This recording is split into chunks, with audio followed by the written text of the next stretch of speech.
মানুষের দেখতে পাচ্ছি এই গহীন জঙ্গলে একটি মেয়ে পায়ে গেছি। ই, ই, ই, তাদেরকে আমি খেয়ে ফেলবো। হা, হা, হা। অনেকদিন ধরে মানুষের মাংস খাই না আমি। মাংস পেলে তো আমার খুব ক্ষুধা লেগেছে। মাংস তো আমার খুবই প্রয়োজন। ই, ই, ই, উফ, হ্যাঁ,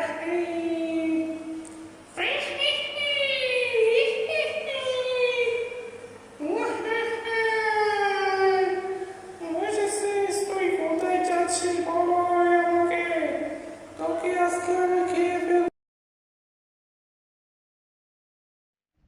হে রাক্ষসী, আমাকে তুই খাইস না।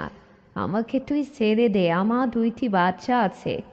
বাচ্চারা অনেক কান্নাকাটি করবে, এখনো তারা হাঁটতে পারে না।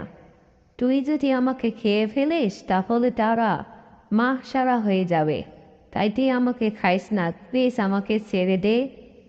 তুই আমার কোনো ক্ষতি করিস না, তাহলে তার বাচ্চারা আমার একদমই চলতে পারবে না। তাদের কেউ নেই, তাদের বাবা নেই, তাদের ভাই বোন নেই, তাদের দাদা দাদি নেই, তাদের নানা নানি নেই। তুই আমাকে মারিস না, আমাকে তুই ছেড়ে দে। অনেক মানুষ পাবি, তুই তাদেরকে খেয়ে ফেলিস, তাও আমাকে ছেড়ে দে।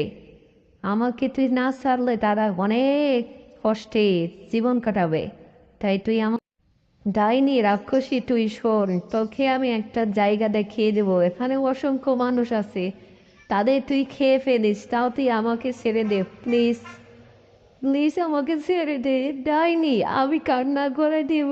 আমাকে বাচ্চা বলা বান্ধা কান্না করবে। ছেড়ে দে ডাইনি।